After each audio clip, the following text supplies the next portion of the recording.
Je suis Magali Lavielle-Guida. Ça marche, oui. Et en fait, Audrey a un empêchement familial important, ce qui fait que je vais intervenir au sujet de cette thématique-là. Alors, par ailleurs, je suis psychologue, docteur en psychologie et orthophoniste. En tant qu'orthophoniste et psychologue, j'ai déjà eu à prendre en soin des personnes concernées par les TCA, donc je ne suis pas non plus parachutée comme si de rien, mais j'ai grand plaisir à pouvoir intervenir. Voilà, je passe la parole à Anne-Laure. Bonjour, donc moi, comment ça marche ? Donc je suis Anne-Laure, ou myamologue, donc diététicienne depuis 2018, et je fais de la prévention sur les régimes et sur les troubles alimentaires sur Instagram, sur Twitter et d'autres plateformes. Et donc voilà, on va vous présenter des petits sujets sur les troubles alimentaires aujourd'hui. Et donc moi, ça marche ? Oui, c'est bon. Donc Flora Mérieux, je suis diététicienne de formation initiale, mais je suis surtout travailleuse en addictologie. J'ai un diplôme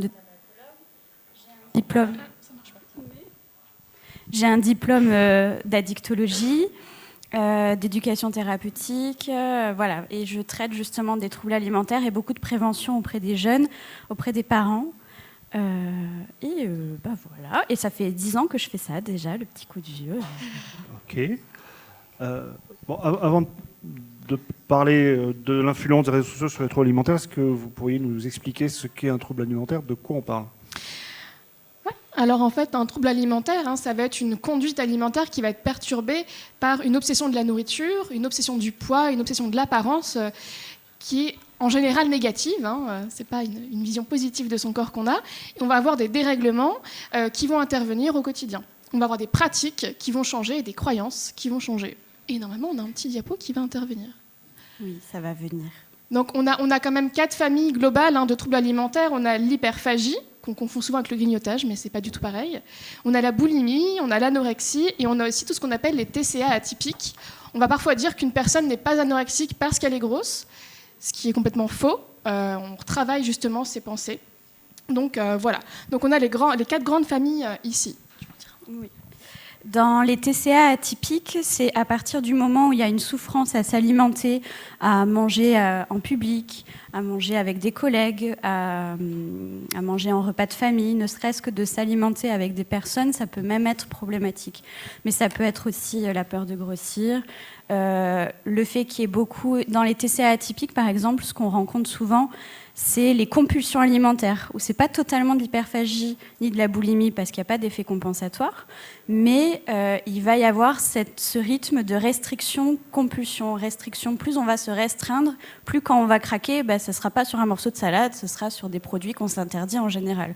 Donc ça, c'est pas dans le DSM-5, mais peut-être dans les années à venir, ça pourrait être amené à évoluer dans ce sens. Le DSM-5, pour rappel, c'est le manuel qui est utilisé au niveau international en termes de recherche pour poser les diagnostics des maladies mentales et des troubles. Exactement. Et donc, on s'adresse globalement à tout le monde. En fait, on pense souvent que les TCA ne concernent que les femmes. Il y a quand même une part d'hommes concernés, sauf que c'est souvent tu, parce que c'est un peu honteux d'avoir des hommes anorexiques, d'avoir des hommes hyperphagiques.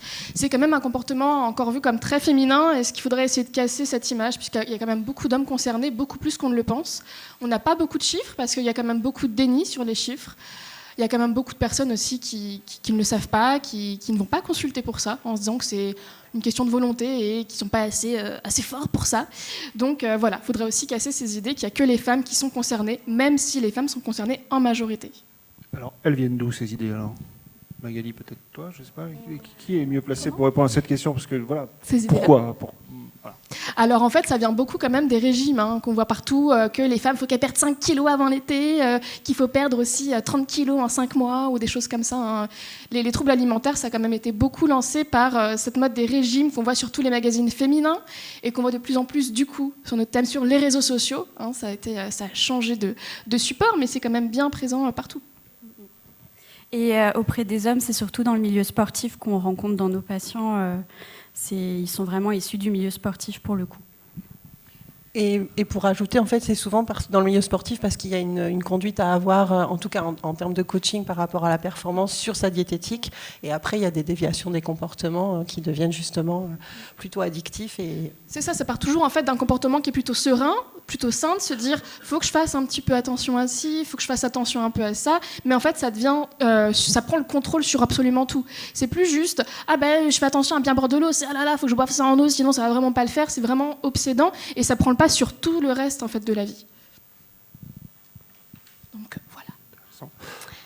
Donc si on revient au TCA, est-ce qu'on connaît les causes majeures de développement du TCA ? Alors il y a eu des études en effet, et moi je me les suis appropriées, j'ai croisé des informations pour vous faire, comme je travaille en addictologie on a le modèle trivarié, et comme l'angle de suivi, d'accompagnement en addictologie, il y a énormément de troubles alimentaires liés, il y a beaucoup de comorbidités, de liens entre usage de substances psychoactives pour se faire maigrir, notamment dans le milieu sportif, et les troubles des conduites alimentaires. J'ai croisé un peu tout ça, et le modèle de Dr. Olivenstein, c'est on a toujours l'interaction entre un individu, un contexte et un comportement. Et du coup, j'ai appliqué ça aux troubles des conduites alimentaires. Donc il y a les facteurs individuels et psychologiques, comme s'il y a eu des traumatismes dans l'enfance de toutes sortes, mais pas forcément, c'est pas une fatalité. Ça peut être tout ce qui est troubles anxieux, troubles affectifs, une gestion des émotions difficiles, le caractère aussi, le caractère perfectionniste, le caractère anxieux, à vouloir toujours faire plus, ça va être un facteur de risque de développer ces troubles du comportement. Ça va être aussi des mises en pratique de régimes à un jeune âge, soi-même, pour être en forme, etc. Dans les facteurs biologiques et génétiques, on va avoir l'âge, parce que dans les TCA, on voit très bien que ça commence quand le corps change, quand il y a les hormones, quand il y a un trouble d'identité. Donc ça va être à ces moments-là. Quand il y a des pathologies non diagnostiquées et non suivies, comme un prédiabète, où les personnes prennent énormément de poids alors qu'il n'y a pas de variation de l'alimentation, donc des diabètes non diagnostiqués, ça va entraîner madame, il faut maigrir, alors que ça n'a rien à voir avec l'alimentation. Ça peut être ce genre de choses. Ça peut être s'il y a des antécédents familiaux de troubles des conduites alimentaires, de dépression. Et en ce moment, il n'y a pas encore de consensus scientifique, mais il y a des études qui sont en train de travailler sur une prédisposition génétique probable. Et j'ajoute qu'il y a une étude qui vient de sortir là, qui montre une comorbidité entre les troubles de l'attention avec ou sans hyperactivité et les troubles des conduites alimentaires, sur un problème de régulation comportementale en fait. Oui, tout à fait, c'est un sujet qui est passionnant. Et tout à fait, et en fait vous verrez que juste dire qu'une personne qui a des TCA, alors souvent c'est « Ah, tu fais un caprice »,« Oh, t'as décidé, c'est une question de volonté ». Comme le disait Flora, c'est beaucoup plus complexe que ça, il y a vraiment plusieurs facteurs mis en cause. Et il n'y aurait qu'une question de volonté, il y aurait des bisounours et des licornes partout, la vie serait belle. Et c'est pas juste ça, non, finalement. Et justement, les facteurs environnementaux, socioculturels et familiaux, ils ont vraiment... c'est le socle un peu de la construction de notre identité. Et quand il y a une pression sociale, notamment sur les femmes, mais aussi les hommes dans le milieu sportif, sur le corps, et puis même le body shaming, qu'on soit maigre ou gros, il va y avoir qu'importe le poids qu'on fait, il y aura toujours des remarques dessus. Il y a le côté grossophobie qui est quand même une oppression énorme que Anne-Laure va bien développer tout à l'heure, et auprès des petits ce soir. Tout ce qui va être diabolisation des aliments aussi, il ne faut pas manger ça, il ne faut pas manger des féculents le soir. Ça peut entraîner justement des restrictions, et déjà il peut y avoir ce côté restriction-compulsion. Tout ce qui va être les remarques des proches, le contenu des assiettes aussi. On commence à avoir des études qui commencent à pointer du doigt ça. Et d'ailleurs, je fais un petit aparté, il y a une étude qui est sortie il n'y a pas très longtemps, voyant que les garçons et les petites filles n'étaient pas servis de la même manière par les parents, puisque les petites filles, ça fait quand même moins d'activité et ça bouge moins que les garçons, donc on va les servir un petit peu moins. Donc on voit qu'en fait, dès l'enfance, c'est des choses qu'on inclut en mode les petites filles doivent se nourrir moins, les petites filles doivent faire plus attention, les garçons, ça court plus dehors que les petites filles, donc quand même, il faut faire attention. Et en fait, tout ça, c'est des choses qui s'incluent, qui s'impriment dans le mémoire, dans le cerveau, et qui fait que toute leur vie, les filles seront plus attentives à leur poids que les garçons. Donc on rappelle que c'est faux. Les petites filles courent, sautent, adorent la boue. Voilà. Oui, les parents peuvent attester, oui, je pense. Bon, les gens qui disent ça n'ont pas de filles. Parce que, bon, moi, expérience personnelle... Et du coup, comme les réseaux sociaux font partie intégrante de notre environnement, on s'est dit, mais quelle interaction ça peut aussi avoir sur nous? Exactement. Et donc, c'est là où on voulait développer aussi le côté grossophobie. J'espère que ce terme parle à tout le monde. Ouais, remets tous si vous connaissez. Parfait, très très bien. Donc voilà, en fait, on voit que la grossophobie, c'est quand même un facteur très important dans le développement des TCA. Ça peut commencer dans la cour de récré avec les « Ah là là, elle est grosse, on ne veut pas jouer avec elle » ou « Ah là là, elle est grosse, elle mange des bonbons, c'est pas bien ». Ça peut commencer par là. On va aussi avoir des développements de l'alimentation va devenir une récompense ou une punition. Ah, t'as eu une bonne note, c'est bien, tiens, prends un chocolat. T'as été méchante, pas de dessert pour ce soir. Et tout ça, en fait, ça va faire que l'alimentation sera pas juste vitale, ce qu'elle est, mais va devenir une récompense ou une punition. Ça va avoir un impact autre, ça va prendre plus de place dans la vie que ce que ça devrait, en fait. On peut faire un petit quelque chose, enfin, vous êtes diététicienne, mais sur le côté finis ton assiette. Finis ton assiette. Alors ça, il y avait... Alors, moi, ma génération, c'était finis ton assiette parce que les Africains, ils meurent de faim. Personnellement, finir mes 2 cuillères de riz, ça n'a jamais fait que les Africains ont survécu plus longtemps. Donc, il y a souvent ce truc de finis ton assiette, sinon tu n'auras pas de dessert, ou finis ton assiette parce que c'est poli. En fait, les enfants, globalement, ils ont un très bon instinct de régulation. Et introduire ces phrases, ces obligations, c'est encore casser toute cette dynamique, c'est casser leur écoute, c'est casser l'alimentation intuitive qu'ils ont bien, quand même, qui est assez innée. Et donc, c'est vraiment dommage parce que toute leur vie, il y a des gens, c'est les années 90 quand même, c'est ma génération, il y a des patientes que je croise au cabinet qui me disent « non, mais je finis mon assiette parce que on m'a toujours appris ça ». Bah oui, mais non. Voilà, et donc en fait, non pas qu'il faille gâcher, mais si on peut servir moins dès le départ, ça permet à tout le monde de finir son assiette et éventuellement d'en reprendre si on a encore faim. Exactement. Parce qu'en plus, je crois qu'on va y revenir, mais en termes de comportement alimentaire, s'il y a bien une chose à prioriser, c'est l'écoute de soi. Et donc souvent, il y a plus cette écoute-là quand il y a un trouble. Et donc, si on peut transmettre au départ, de transmettre ça dès tout petit aux enfants, mais ça passe aussi par écouter l'enfant quand il dit j'ai plus faim et pas lui dire mais non, mais elle est finie.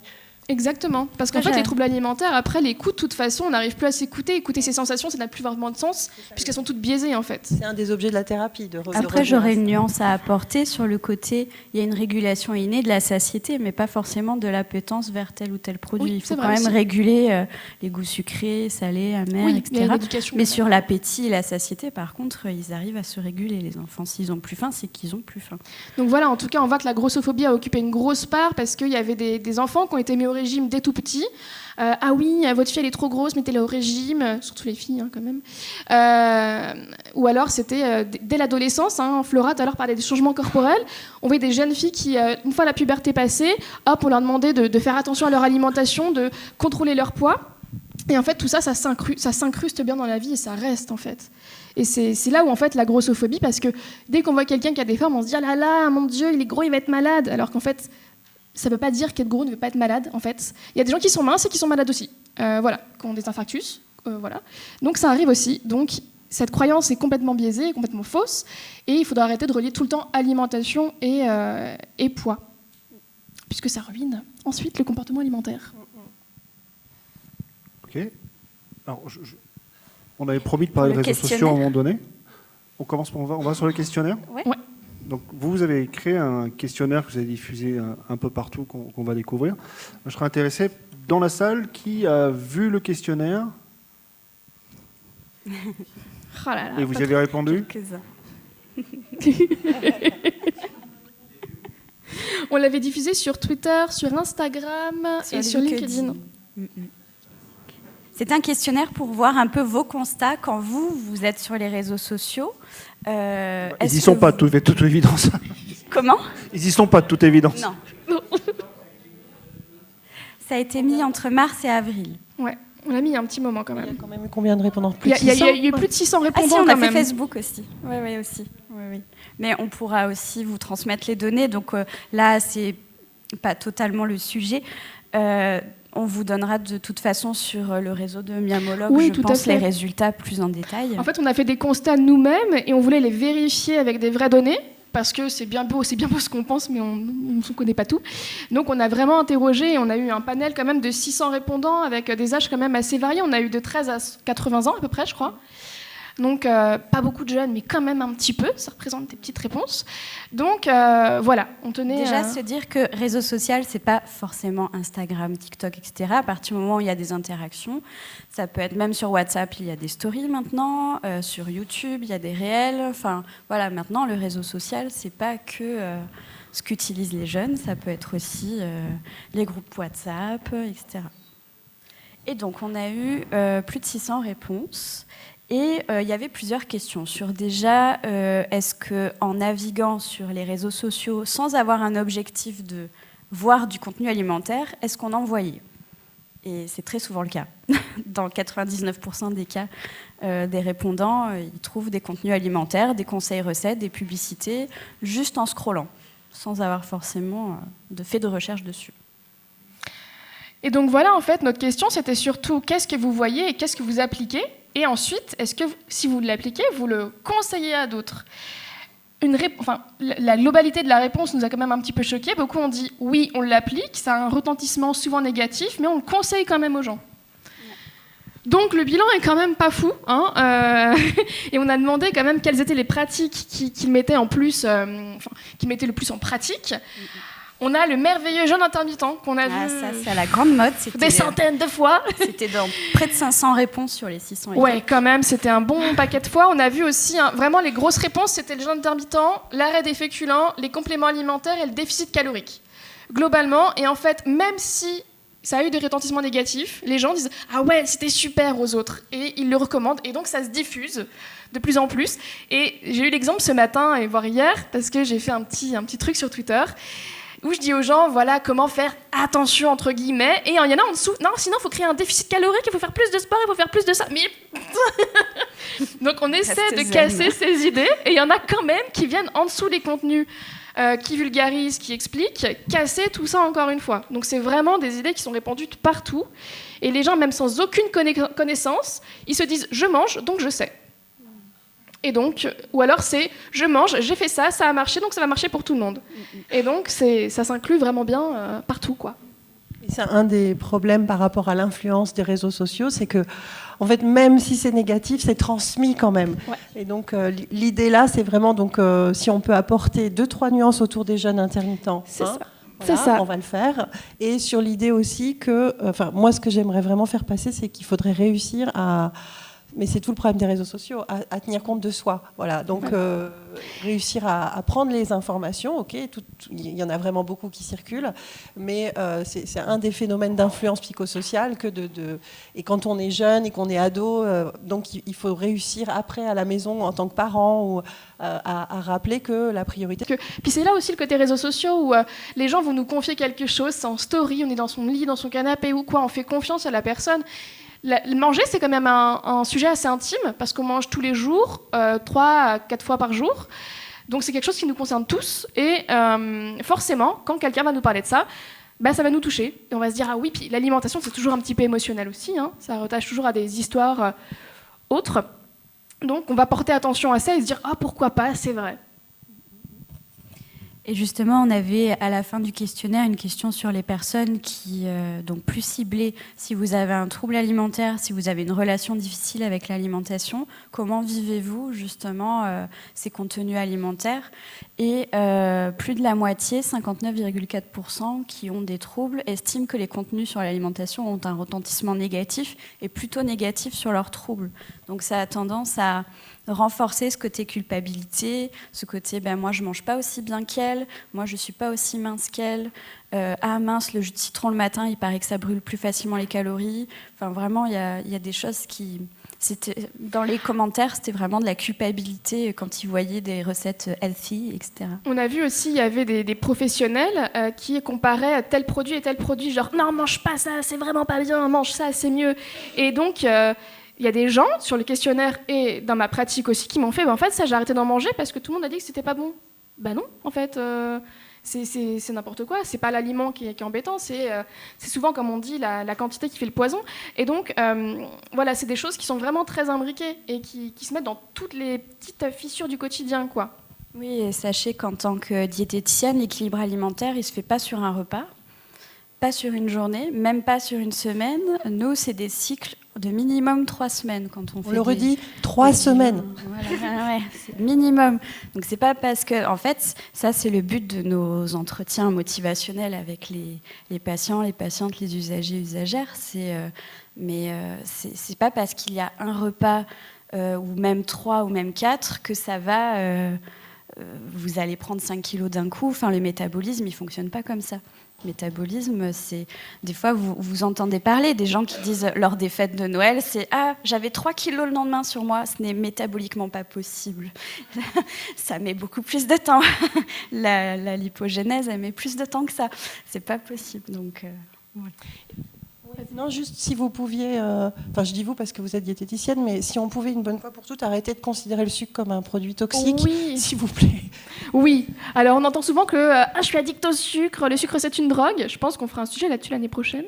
Mais non, voilà. Sinon vous auriez tous votre petite dose de sucre et il n'y a pas encore d'overdose de sucre qui existe.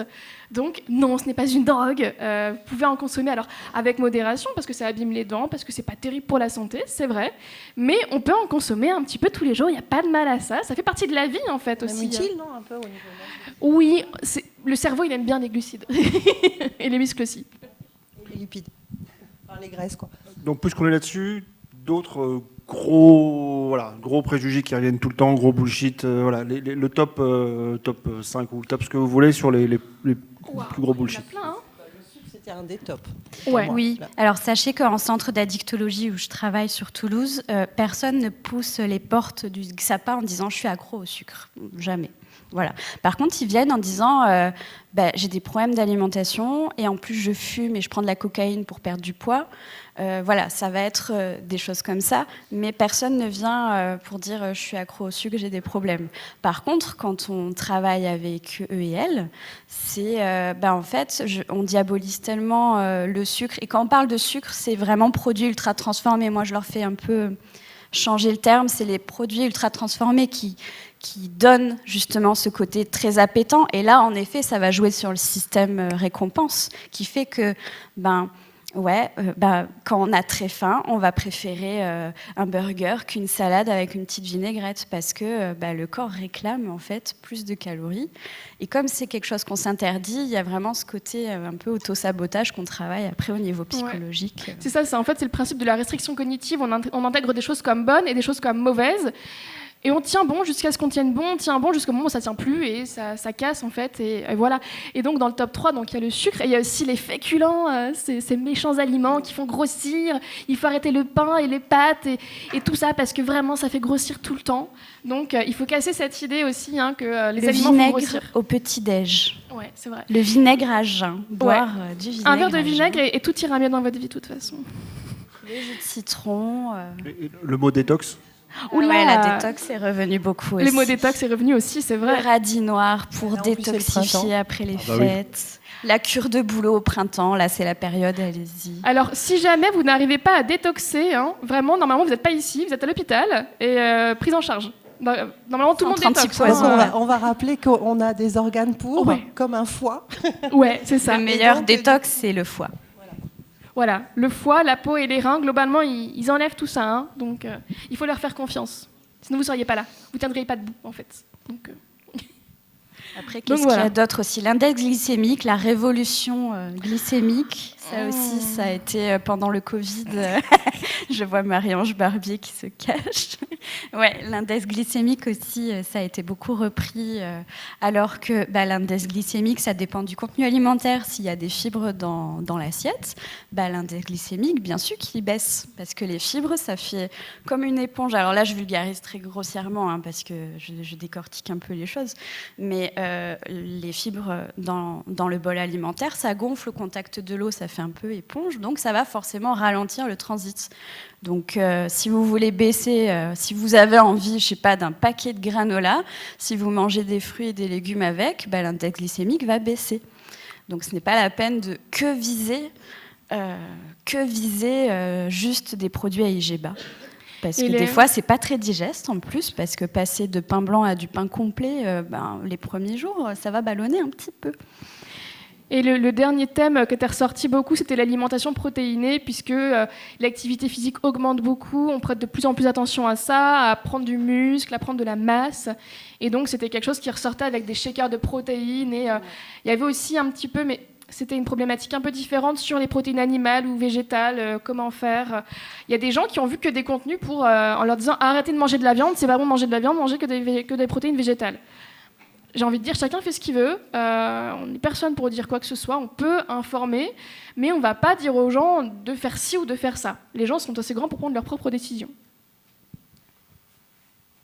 Moi, j'aurais une autre question. Maintenant, on a parlé des réseaux, toutes les conneries qu'on voit sur les réseaux. Maintenant, est-ce qu'on peut trouver des bonnes ressources et comment je fais, moi, pour savoir ce qui est une bonne ou une mauvaise ressource sur les réseaux?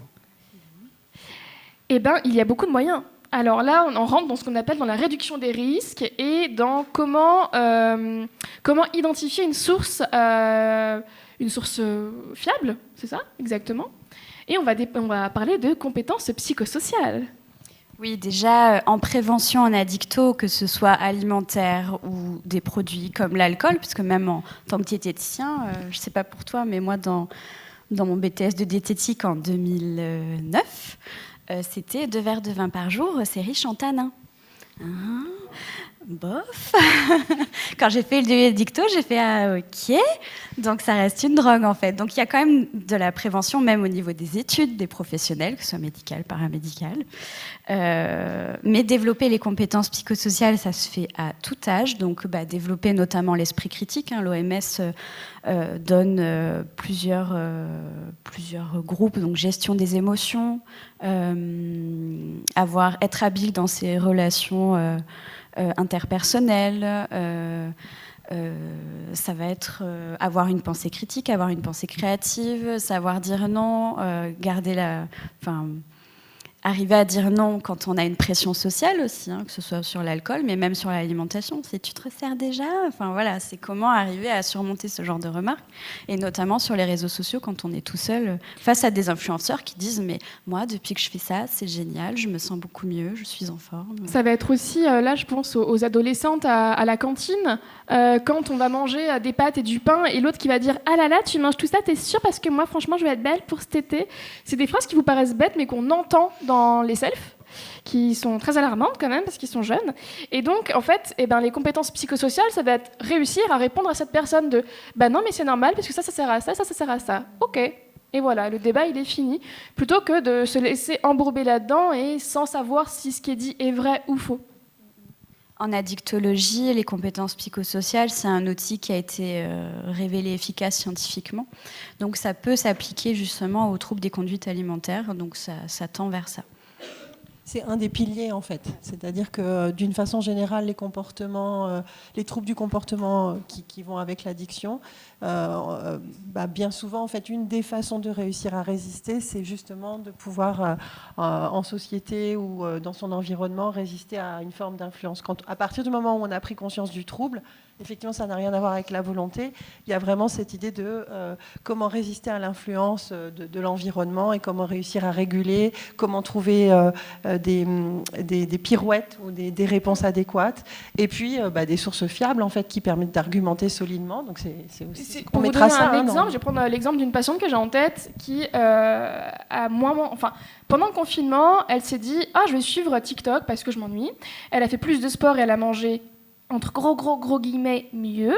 Elle a perdu beaucoup de poids, qu'elle a bien caché à ses parents. Ensuite, elle est retournée à l'école. Elle a dit à ses copines qu'elle avait fait 6. Ses copines ont un peu suivi l'exemple.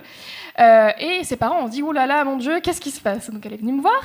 Et ensuite, on a travaillé sur plein de choses, les croyances. Elle a vu un psychologue et un médecin nutritionniste en même temps, parce que toute seule, on ne peut pas faire grand-chose. Et on voyait que ses parents étaient divorcés. Quand elle allait chez son papa, ou la compagne de son papa est en surpoids, sa compagne disait « Ah oui, mais non, tu peux pas manger ici parce que tu vas grossir. » Alors qu'elle dit « Je vais 30 kilos, je vais mourir bientôt, donc laisse-moi bien manger. » Enfin, on voit vraiment que même quand les personnes sont en situation de vulnérabilité intense, il y a quand même des gens qui appuient dessus. Voilà, donc vraiment, en fait, on n'est jamais tranquille avec ça. Donc l'intérêt de développer ces compétences psychosociales, mais pas qu'au niveau scolaire, pas qu'au niveau familial, mais vraiment sur tous les niveaux, d'où les réseaux sociaux aussi, puisque ça fait partie de notre vie maintenant de manière assez importante. Et l'autre mot-clé qu'on travaille beaucoup en thérapie, enfin, je présume, d'où l'intérêt effectivement d'être pluridisciplinaire, c'est la notion d'estime de soi, évidemment, parce que c'est tout le temps impacté et que c'est la base pour pouvoir après être assez solide. Et c'est toujours ce qui est fragilisé d'emblée. Ouais. Donc c'est un gros boulot, mais on a vraiment maintenant pas mal de recul sur des protocoles qui sont de plus en plus efficaces. Ça peut prendre plus ou moins de temps selon les personnes, mais il y a vraiment des personnes et des ados qui se saisissent très bien des outils qu'on peut avoir. Donc on peut quand même se dire que voilà, c'est compliqué, on a plein d'injonctions, ça revient selon.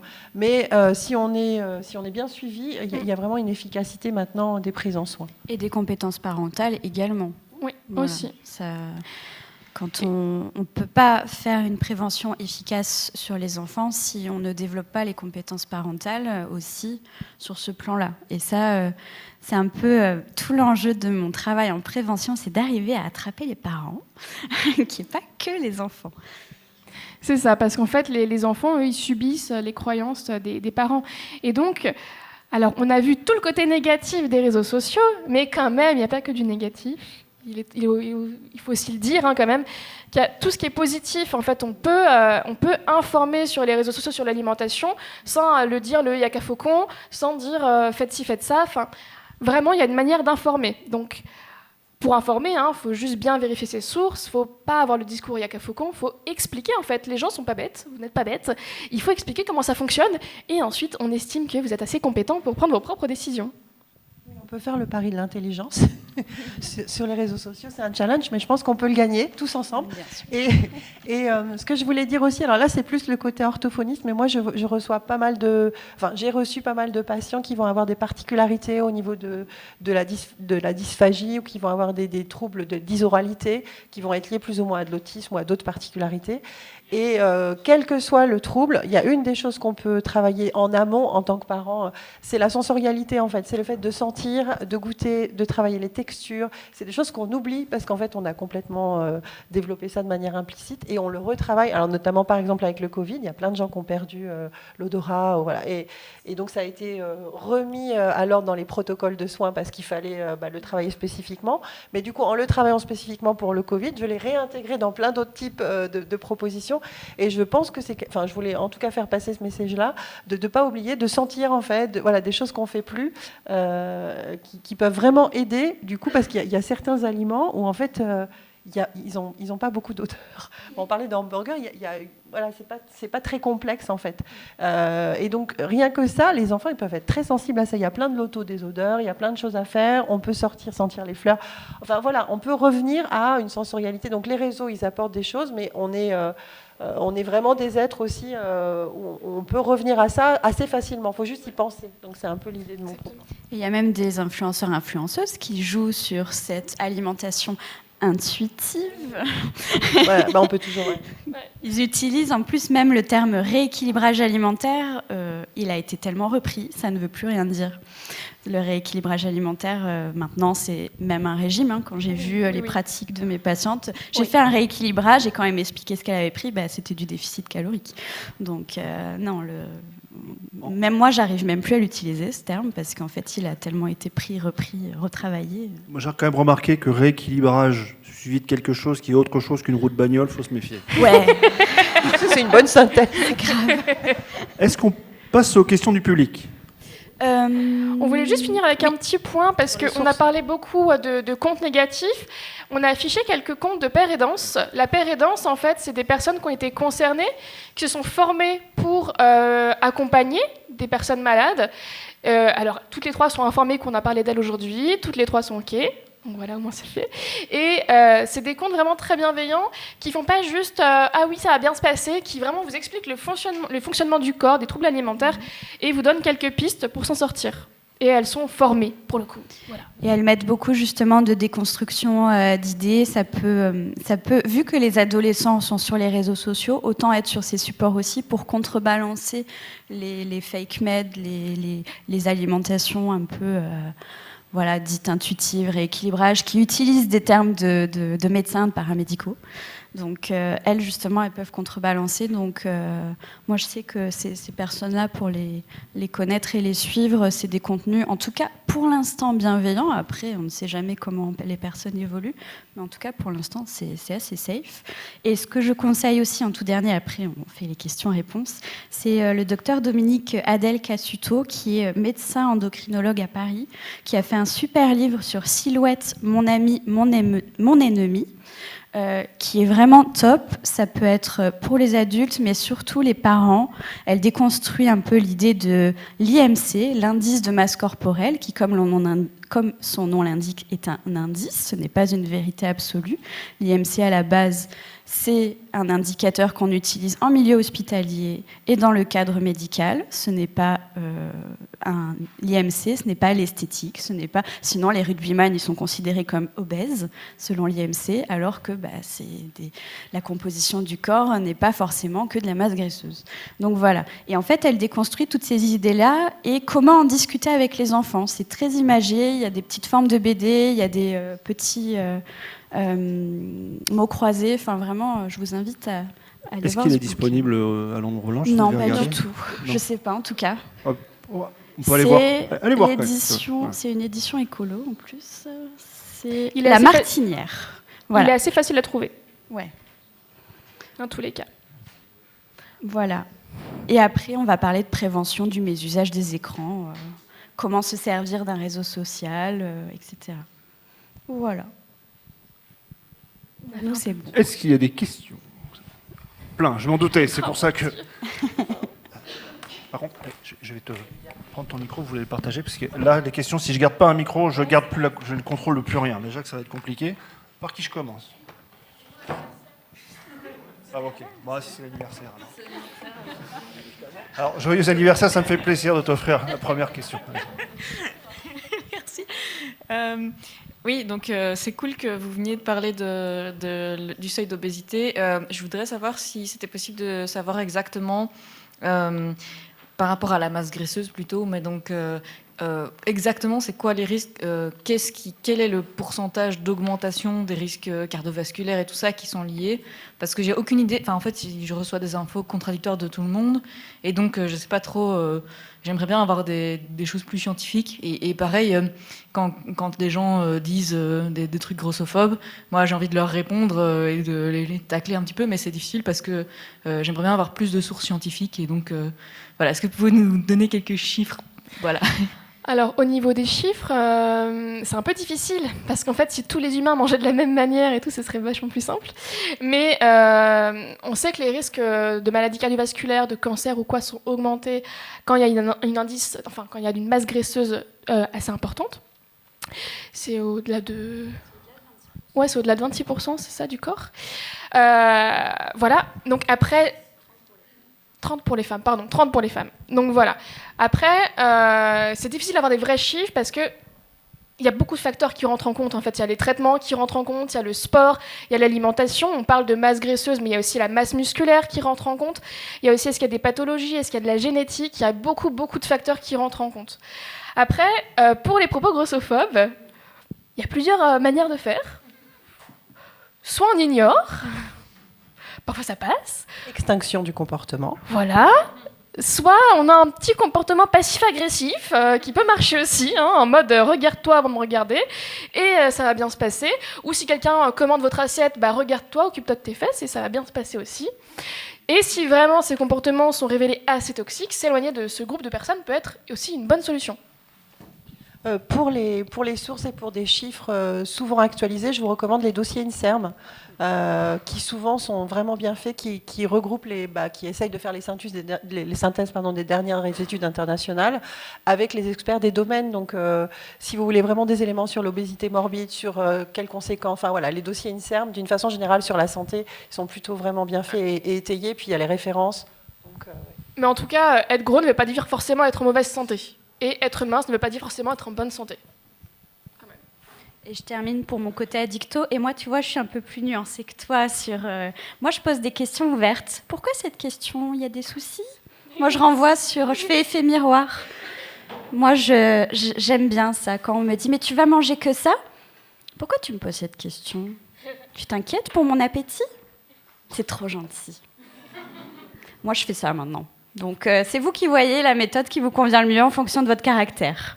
Moi, j'aime bien retourner le cerveau de la personne en face. Voilà.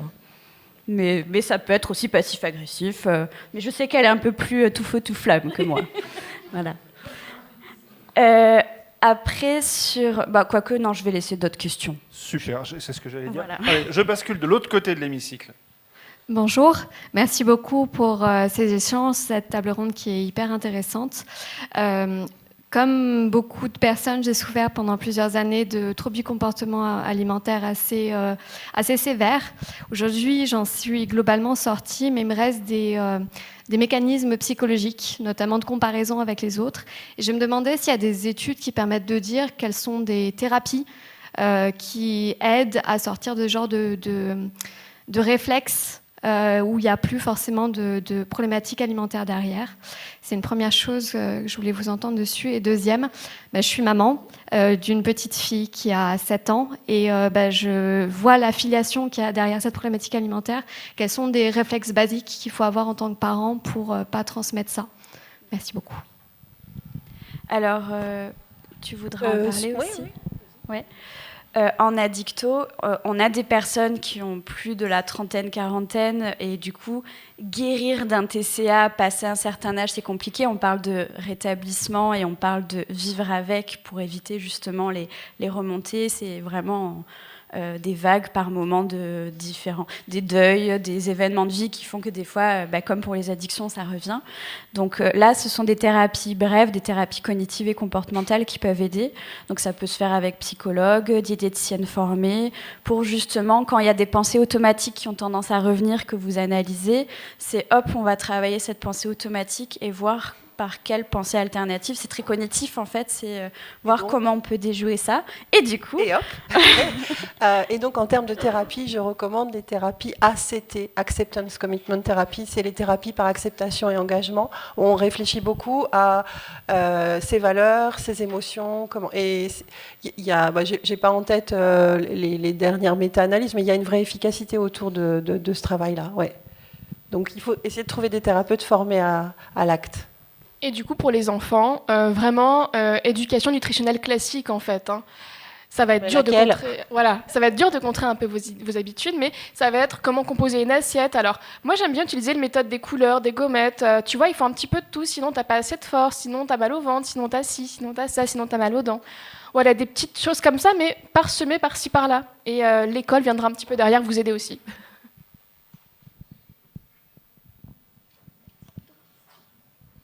Ok, ça négocie fort là. Allez, vite. Ouais, moi j'avais une question du coup en tant qu'entourage d'une personne ayant souffert de TCA. Quels sont les comportements à ne pas avoir? On va vous dire ceux qu'il faut avoir. Et ceux qu'il faut avoir également. Merci. Ceux qu'il faut avoir, essayez. C'est pas facile parce que l'alimentation, ça touche vraiment la sphère affective en fait. Donc quand on voit quelqu'un qui a un trouble, quand on est maman ou quand on est autour de quelqu'un qui a un trouble, donc le top du top, c'est d'essayer de pas culpabiliser, donc de valoriser, voire même en fait d'essayer de se concentrer sur ce que disait Anne-Laure, sa propre assiette. Et d'essayer de valoriser la compétence de l'autre, en fait, d'essayer de lui faire confiance. Et je pense que le conseil, c'est d'essayer de travailler avec les soignants ou l'équipe qui peut être avec la personne, essayer d'avoir du lien avec la psychologue ou le psychologue ou le diététicien pour avoir des conseils ajustés en fonction du moment où en est la personne. En centre d'addictologie, sachez qu'on fait des accompagnements gratuits, entourage, pour des personnes qui ont des troubles des conduites alimentaires. Donc on peut vous accompagner à la posture. Après, dans les grandes lignes, ça dépend tellement de la dynamique relationnelle, familiale qu'il y a avec la personne qui a un trouble du comportement, mais c'est déjà éviter la posture du conseil. Je te conseille non, déjà il faut laisser la personne vivre avec sa pathologie, même si c'est dur à voir, se faire accompagner soi-même déjà en tant qu'entourage.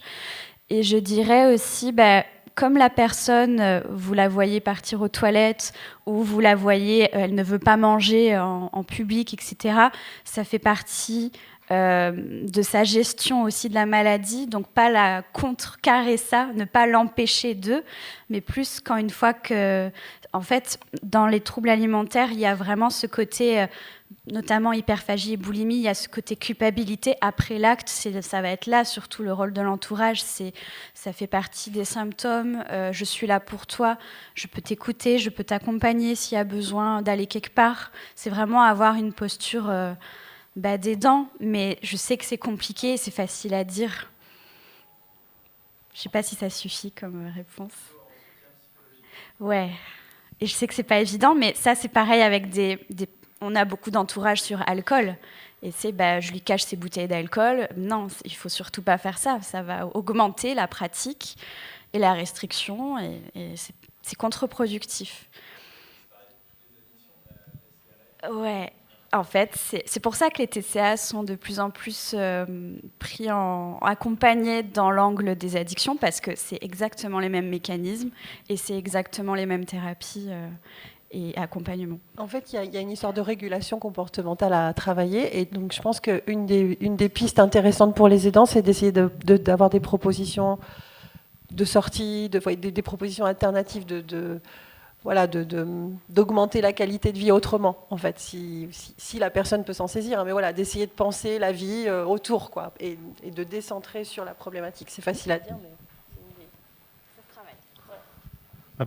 Bonjour, merci pour la table ronde. Voilà, tout à l'heure, vous avez parlé à 2 ou 3 reprises de la pratique du déficit calorique, et j'aimerais un peu repréciser le propos, ou avoir plus de précision de votre part.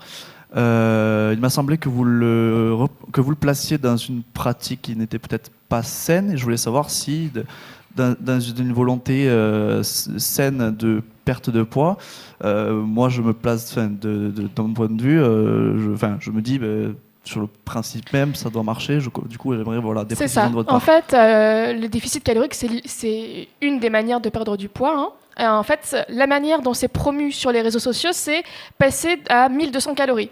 1200 calories, c'est les apports d'un enfant de 3 ans.